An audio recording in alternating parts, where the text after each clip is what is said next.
Hey guys, welcome back to Jay's Down the Football Podcast. I'm your host, Jane Gay. Once again with your local news here in the NFL, college football, high school, wherever the case may be. We're back on the podcast today to recap Chiefs and Raiders last night on Monday Night Football.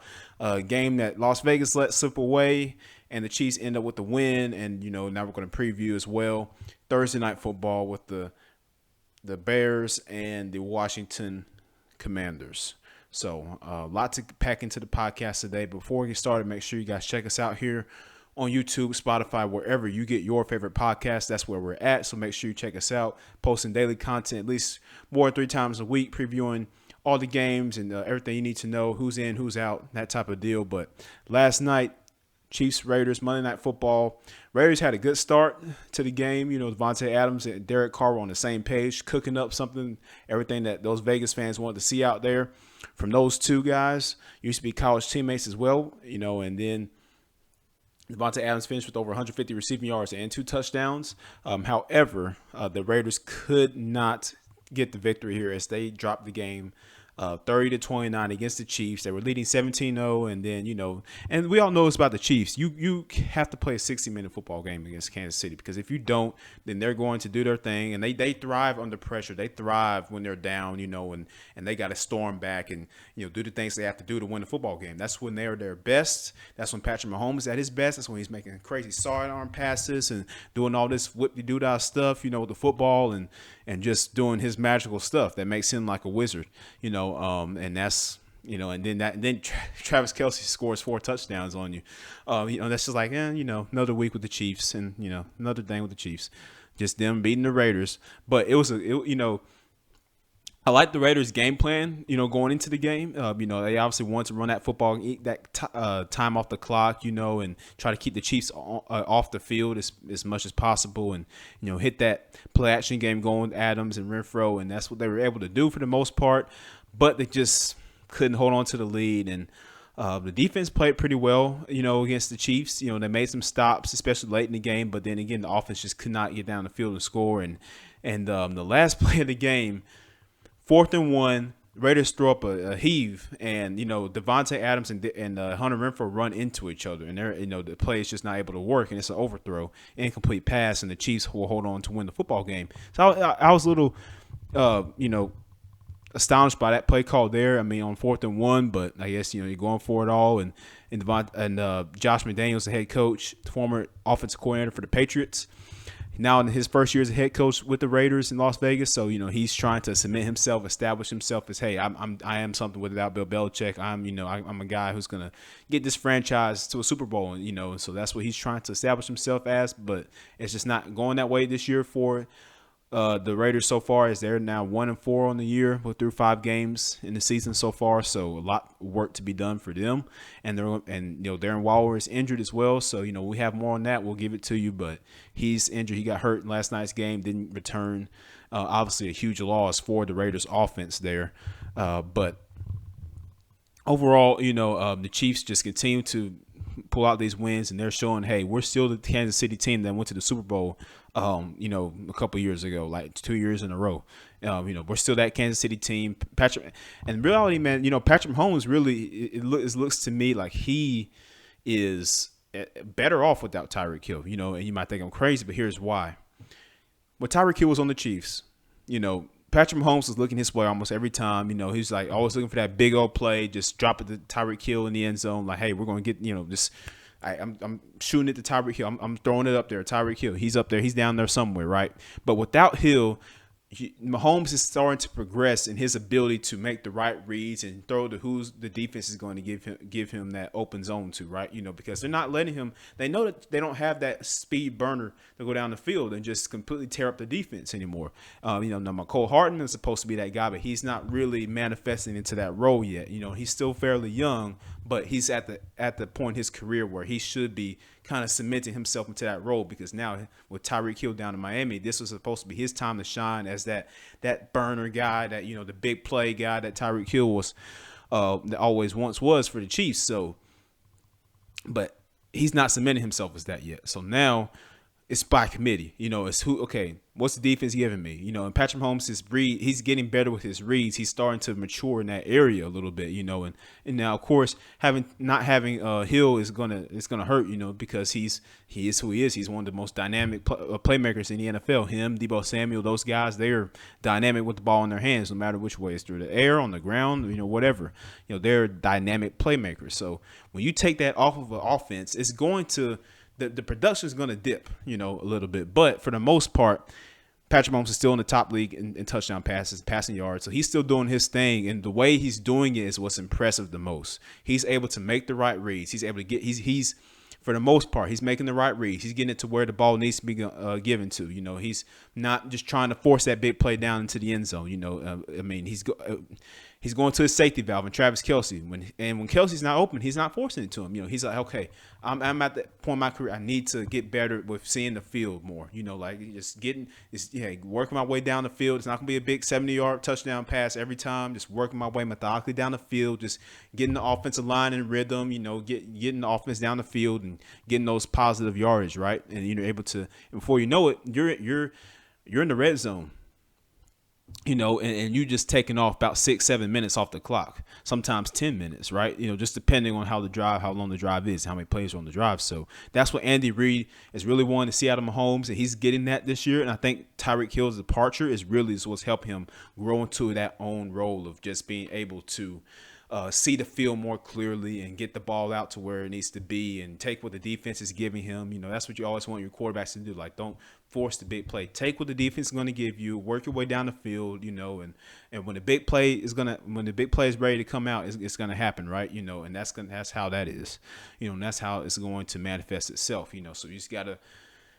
And it's hard to play football that way now because, it's everything is just so, just fast, and you want that quick pass play and just down the end zone like Madden and stuff. Like, hey, just it makes the crowd excited, but it's still the idea of methodically working your way down the field, taking time off the clock, eating up time of possession, getting those positive yards each and every day, just keeping the chains moving. That's fundamental football. And right now, I think the league is lacking a little bit of fundamental football, in my opinion. It's getting to be a little too fancy, a little more just little too out the way. And I think we need to go back to it's football and all other sports are fundamental. You have to know the fundamentals in order to play the game correctly. And once you know the fundamentals and you're executing the fundamentals correctly, it's all technique. It's really as mental as much more as it is physical.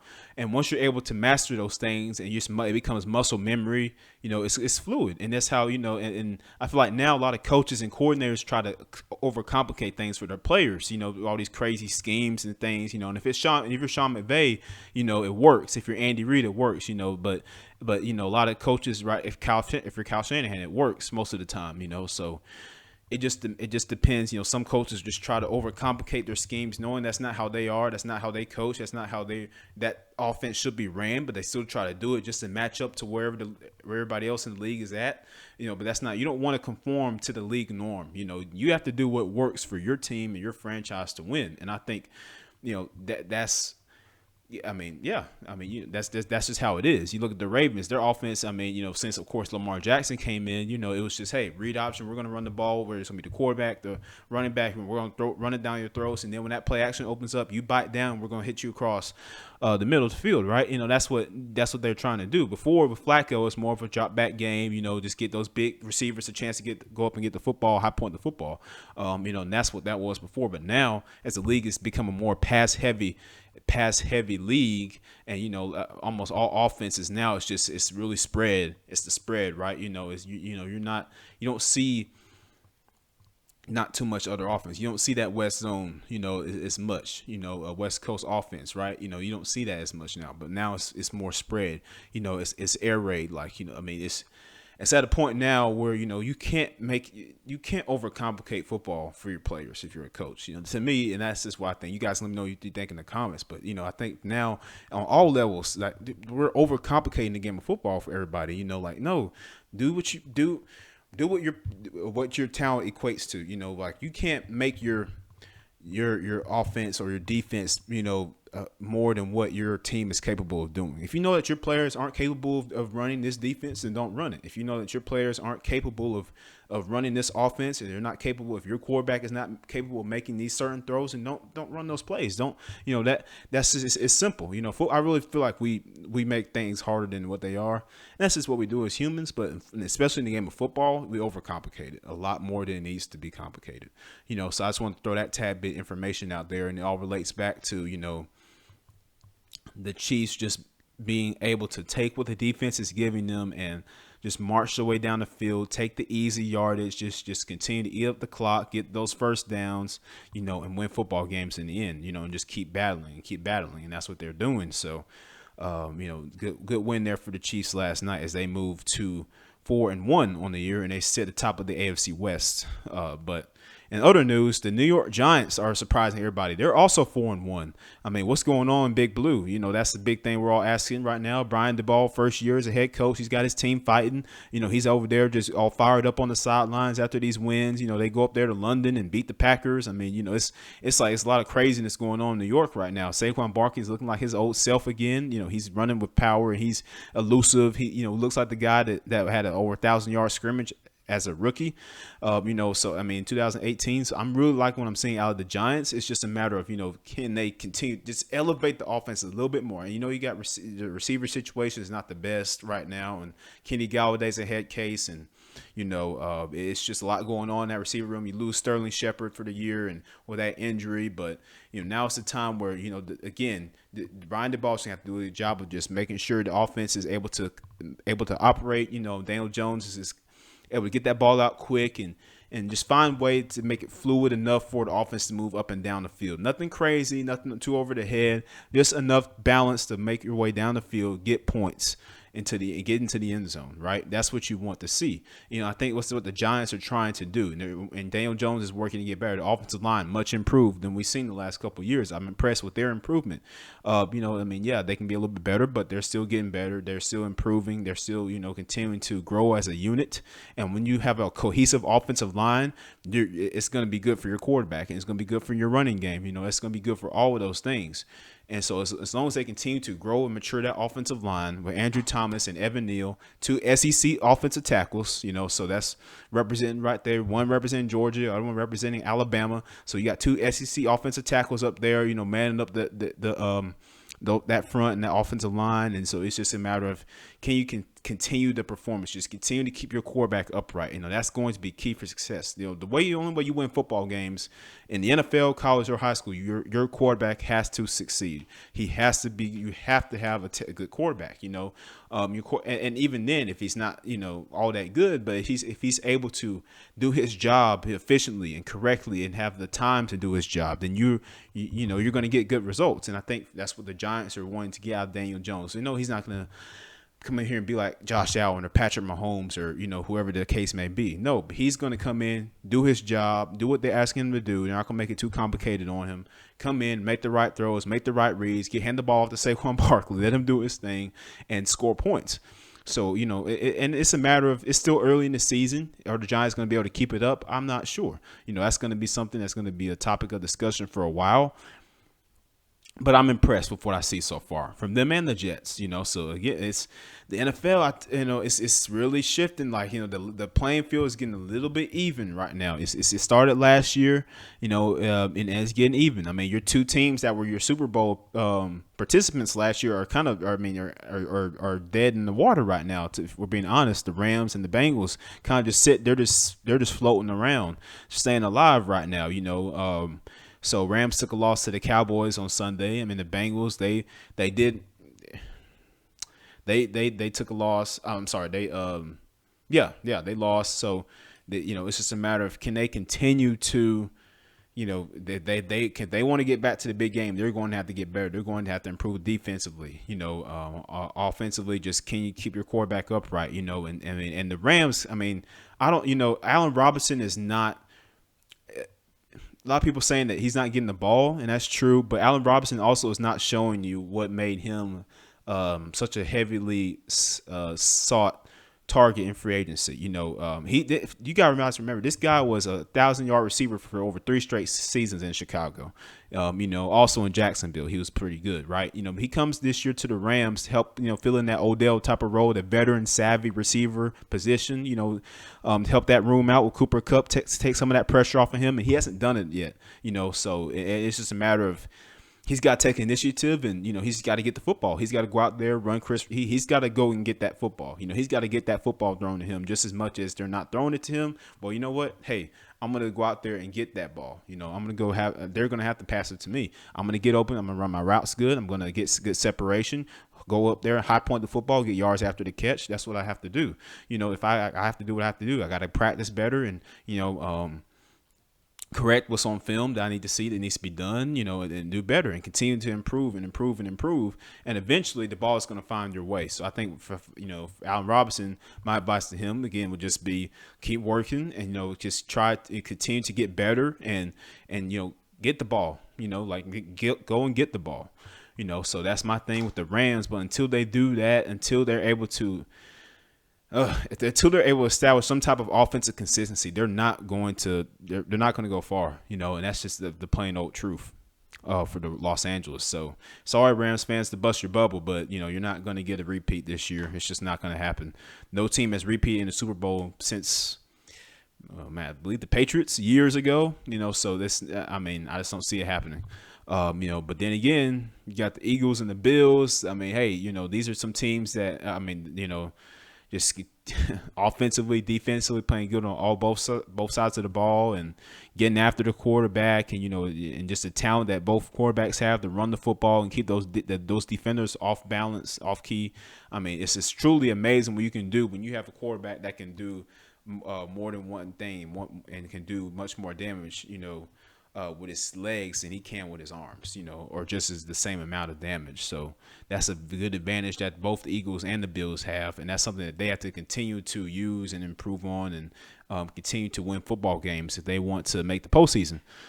So that's just my whole thoughts on that. In Thursday Night Football, we got the Chicago Bears, Justin Fields, and the Washington Commanders with Ron Rivera and Carson Wentz, who is injured right now. Not sure his game status was going to be for Thursday night. We'll know more tomorrow. But and they asked Ron Rivera this the other day in the press conference, like, hey, what's been your difference between your team and the other teams in the NFC East? And he said the quarterback play. He said it straight up. It's the quarterback play. He didn't dog Carson Wentz out or anything, but he's straight, simply told them that the quarterback play has been much better by the Cowboys and the Eagles and even the Giants in this case than it has been for the Commanders. So until they can improve that quarterback play, it's not a good chance for them to come out the NFC East anytime soon, So and for the Bears side of things, at this point, the receivers, aren't really helping much all with Justin Fields, so they have to just find some kind of sliver of offense there in that franchise and that team. And it's sad for Justin Fields. He's a great football player. He's talented, but it's just the Bears organization just has not. It's just they have not done a good job of putting weapons around him, and the receivers are not getting open, no separation. This is going to be a very interesting Thursday Night Football game, and a lot of fans already went on Twitter and was talking about, like, are you guys kidding me? You're giving us another one of these games? Like, wasn't the Colts and the Broncos already enough? Wasn't that enough torture? But now we got the Commanders and the Bears, so that'll be a very interesting game. Two teams who are still trying to figure themselves out at this point in the season. So I'm really intrigued to see how that'll go. But I think we all have a pretty good idea of how the game flow will be of that contest. So overall, that's it for today on the podcast, guys. Just wanted to recap Chiefs, Raiders, talk a little football there. Patrick Mahomes continuing to improve and read defenses much better, get the ball out quick into the zones he's supposed to, and not to mention Devontae Adams. He had a great game last night. Did shove a cameraman, so I'm sure he's going to get fined for that. And the cameraman guy actually filed a police report against Devontae Adams per ESPN. So now that's going on. But Devontae came out and apologized and said he was just mad, and the camera guy was in his way. He pushed him down, things like that. Devontae, you can't be doing that, man. But anyway, that's just pretty much it for the podcast today, guys. Make sure you guys tune in on Thursday night Amazon Prime, Chicago Bears, Washington Commanders. That's our Thursday night matchup. And then, of course, week 6 coming up on Sunday. A lot of good games coming up this weekend. It's also in college football as well, which we'll get into on another podcast. But just keep your eyes tuned out for that. Thank you guys for watching, listening, and check us out. Subscribe on YouTube. Check us out on all the Spotify, Apple Podcasts, all your favorite podcast platforms. Wherever you get your favorite podcast, we're there. Jay's Fifth Down. Look us up, rate us, like us, check us out. Thank you, guys.